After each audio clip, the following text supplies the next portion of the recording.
But the lead story that I really want to focus on tonight is something very different. It's something that we started covering here on last night's show. And this is something that, other than our coverage here last night and now tonight, this is not something that's really had a lot of national press coverage, other than what we've done here, at least as far as I can tell. But I do think this is a really big deal. And today it took a big, unexpected turn. What this is a new and, importantly, unannounced program from the Trump administration. I say unannounced because they never put out some statement saying this is what they were going to do. The only way we learned about this new thing the Trump administration is doing is because individual families around the country started getting letters from the Trump administration, letters from the federal government. And the letters were so shocking in their implication and so surprising and so out of the blue. Again, they did not comport with anything the Trump administration had said publicly they were going to do. These letters were so shocking and upsetting that some of these families who got these letters, as best as we can tell, they took these letters to lawyers and advocacy groups, to local public officials, to try to get help in understanding what exactly these letters meant and whether the U.S. government could really be trying to do what these letters said to their families, and particularly to their kids. The panic and upset of these individual families who got these letters started to come to the attention of local press where these families live. That is how we became aware of this at all. And this has been particularly focused thus far in Massachusetts. The public radio station WBUR in Boston and the Boston Globe first picked up this story over the last couple of days. The Globe story, as you can see here, carries this very stark headline. Quote, "I feel like I'm signing my son's death warrant. Children at Boston hospitals face deportation." Now, the inset photo there on that photo is of a 5-year-old boy named Samuel Costa, who has a rare condition that inhibits his body's ability to absorb nutrients from food. And so he's a little 5-year-old kid. He has to have a feeding tube that goes directly into his torso because he can't take food by mouth. But he gets regular, expert, very delicate medical care for this rare and dangerous condition that he's got. He gets that care at Boston Children's Hospital. Boston Children's Hospital, by some measures, is the #1 pediatric hospital in this country. Well, here's the lead of the Globe story. Quote, "Severely ill immigrants, including children with cancer, cystic fibrosis, and other grave conditions, are facing deportation under a change in Trump administration policy that immigration advocates are calling cruel and inhumane.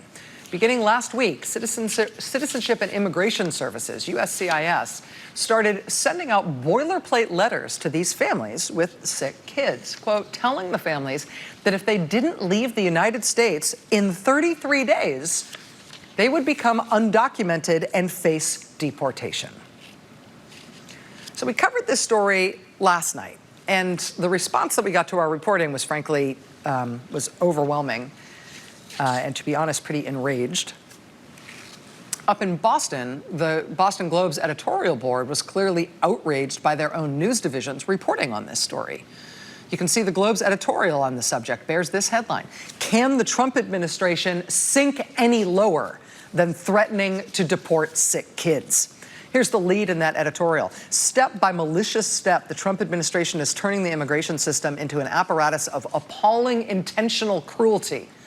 The latest case in point is a relatively small program known as Medical Deferred Action, in which immigrants without legal status who are suffering from serious medical conditions are granted a reprieve from deportation so they can have access to much-needed medical treatment in the United States.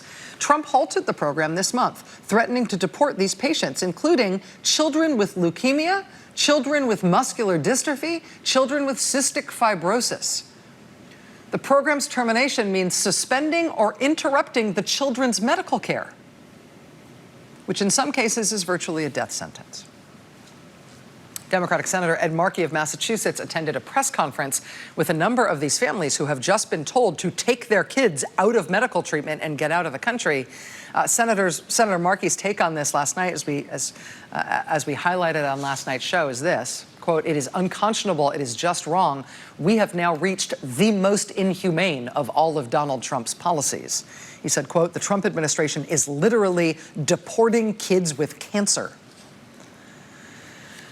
Now, again, there are a few things that are at least at this point, unusual or sort of unknown about this story. Without a lot more reporting on this nationwide, I think it's going to take us a little time to get to the bottom of this. But as we are trying to figure out what's going on here, it's particularly interesting that this is a policy change that hasn't been announced, which I think ultimately starts to become important in terms of how well the Trump administration is coping with what they're trying to do to these kids.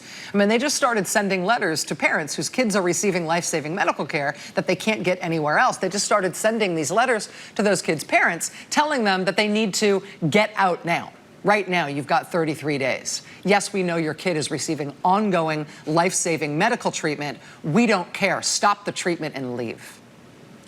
Now, it's possible, as I said, the news that we've been getting about this for the first few days has been out of Massachusetts.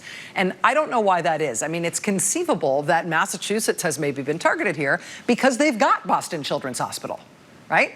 They've got arguably the best children's hospital in the country. So Boston Children's Hospital is a place where a lot of kids who have life-threatening illnesses and super advanced, delicate medical needs, a lot of kids are getting treated at that hospital. So maybe that's why this new Trump administration policy is surfacing there in this concentrated way.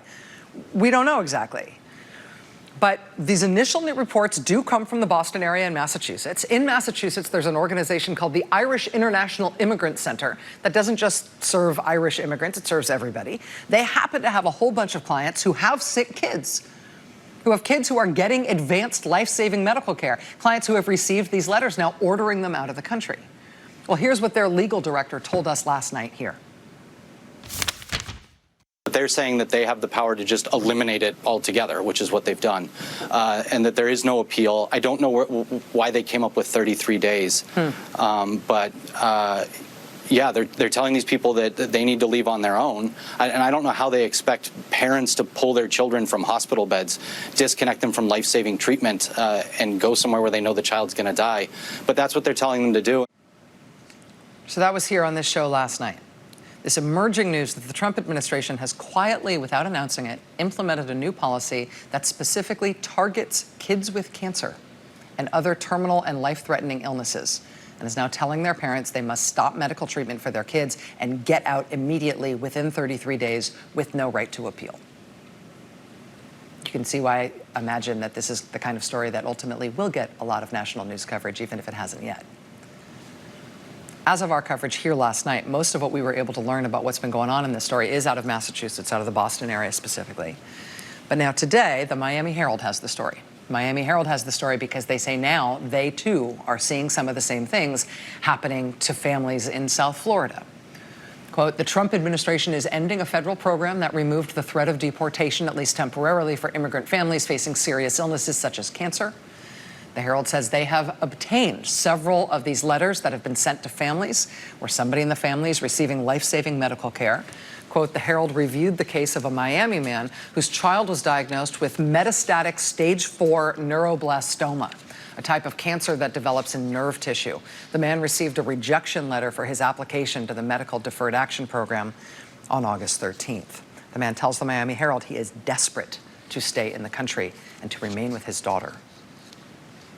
Now, as I said, we are just seeing these initial news reports of these cases, these news stories emerging locally, right, where families are telling advocates, they're telling the local press, they are in some cases telling public officials that they have received these letters from the Trump administration, essentially demanding the deaths of their children, right? Demanding that their children stop receiving medical treatment that's saving their lives, stop treatment and get out of this country. We are seeing these cases emerge so far in Massachusetts over the last couple of days, now in Florida today. We have every reason to believe that this is happening all over the country. As we have been trying to further report this story today, what emerged over the course of this afternoon was no further clarity on why the Trump administration has decided to prioritize, you know, kids with cancer in terms of who they're going after next. To my surprise, we also got no further clarity today on where else in the country this may be happening. Still, these reports that we've got are from Massachusetts and Florida, and we're not seeing news reports from other places, at least that we could find today. We are looking for that local coverage because I think that's going to be how we figure out what the scope is of what the Trump administration is trying to do. What did emerge today, though, is that as this new Trump administration policy targeting sick kids has started to receive just the first little bit of scrutiny, it's essentially already blowing up what the Trump administration is trying to do. Honestly, there has not been a lot of national pressure on this story yet. I think we are the first national outlet to be covering this at all. But as the Trump administration has just tried to answer basic questions about what they are doing here, about why they're sending these letters and what this means and why they've brought about this change in policy that's going to have such dire and specific humanitarian consequences and potentially fatal consequences for kids in this country. As local radio stations and the first newspapers start to call the administration to figure out what is going on here just to get comment for their stories, the Trump administration is already completely flailing on this. They have no idea what to say about it, and apparently they didn't really understand what it was they were launching when they started this program attacking these kids and when people finally started to ask them to answer for it. And I will show you what I mean. After WBUR, the public radio station in Boston, posted their groundbreaking, terrifying initial story about these kids in Boston being targeted. Kids being treated at the Children's Hospital in Boston, kids with rare genetic disorders, kids with cystic fibrosis, kids with seizure disorders. After WBUR published their first story, they apparently, hours after publication, received a whoa, whoa, whoa, whoa, whoa kind of comment from the U.S. Customs and Immigration Service that had sent out these letters to these families, right? These death sentence letters to these families with sick kids. Customs and Immigration told BUR after they published their first story that they wanted it to be known that this medical deferred action program that had been allowing all these kids to stay alive, despite what you might have seen in these letters, that program isn't ending per se. It's just being shifted to a different part of the Trump administration. Quote, medical deferred action requests are now submitted to ICE, different agency, for consideration. Oh, okay. That's their first explanation when they get their first hard questions. So yes, yes, family in the Boston area, you've been told you have to get out of the country and stop providing life-saving treatment to your ill child. But what we didn't mention is that some other part of the Trump administration might be able to help you out so you can keep staying. Oh, did nobody mention that to you? That was their first explanation, right? Now it turns out the other agency that is supposedly picking up this program, the other agency inside the Trump administration that supposedly is going to process these requests for dying children to stay here in order to receive medical care that's keeping them alive, now we find out that agency actually is not doing this. They have no intention of handling these kinds of requests for kids in this kind of circumstance. They have no program like this. And they say today they have no idea why some other agency in the Trump administration has been telling reporters now that they do. Great. Here's how this played today in the Miami Herald. You can see it play out. Quote, 3 officials with ICE who asked not to be named due to fears of speaking outside official channels tell the Miami Herald today that the agency was blindsided by the move. Quote, high-level sources said that management at the agency had no idea U.S. Customs and Immigration was transferring over deferred action responsibilities, noting that ranking officials were scrambling to respond to the unexpected move. That's how it played at the Herald. Here's how it played at WBUR in their follow-up story today. Quote, an ICE official told WBUR that the agency was not informed by U.S. Customs and Immigration that that agency would stop processing the deferral requests. Quote, there is no program at ICE that's going to take over that function. ICE is not going to implement any sort of a program or procedure or policy to take over that function. We'd like U.S. Customs and Immigration to clarify what they mean. That's how it played at WBUR. Here's how it played today at NBC News. Quote, an ICE official, speaking on the condition of anonymity, said ICE was blindsided by the U.S. Customs and Immigration decision to refer all immigrants applying for deferred action to them. ICE currently has no plans in place to review these applications. Quote, ICE does not have a program for this, nor do we plan to. At Commonwealth Magazine in Massachusetts, which has done some great reporting already over the past couple of days on this, their reporter got this. Oh, God. Quote, ICE and U.S. Customs and Immigration Service officials allegedly had a meeting for the first time about this policy this morning, meaning this morning, Wednesday morning. ICE is 100% punting this back to Customs and Immigration. Just take a step back from this for a second. We're going to talk to a lawyer who is right in the middle of this fight, who's trying to represent some of these families and keep some of these kids alive. We're going to talk about that in just a second. But just take a step back from this for a second. Imagine being in charge of the federal government of the richest and most powerful nation on earth and deciding that what that government ought to work on is figuring out, where are all the really good pediatric hospitals in this country? And then trying to figure out if there might be kids in those hospitals who are currently receiving ongoing treatment that is saving their lives. So you could somehow figure out a way to force a stop to that treatment and kick those kids and their families out of this country so that they can no longer get the care that's keeping them alive. Kids with cystic fibrosis, kids with cancer, kids with rare diseases. Imagine being in charge of the US federal government and choosing to use it for that purpose, to target the power of the US government at children with cancer. Then imagine that once you have decided to do this, you what? Hoped nobody would care or nobody would notice because heck, it's just immigrants. And you're not planning on announcing it, and so therefore, you figure you're never gonna have to answer for it. So you come up with no plan for how to explain this when people, local officials, local reporters, local news outlets, local advocacy organizations, people inevitably come to you asking questions about what the heck you are doing in the name of the American people. And so having come up with no way to explain this, your makeshift response is to say, oh, it's actually no big deal. Some other agency will take care of it. Yeah, we're not doing this anymore, but we're sure somebody else is. God, it sounds terrible when you say that we're going to be sending kids with cancer to their deaths. We're sure somebody else is taking care of it, right? Some other agency? You guys, they're doing it. And the Trump administration has no idea what it is doing or how to handle the inevitable reaction to this from the American people. They have no idea what they're doing here, except for the fact that they have decided to tell parents that they must withhold life-saving ongoing medical treatment from their seriously ill kids on orders from the US government so that they could get out of this country because President Trump wants them out. Imagine being a US official who's been doing that kind of work. And now imagine being the parent of a sick kid who's holding onto one of these letters sent to you by those US officials and realizing that this is now what you are up against and that this is the exact way your child's life is being put at stake.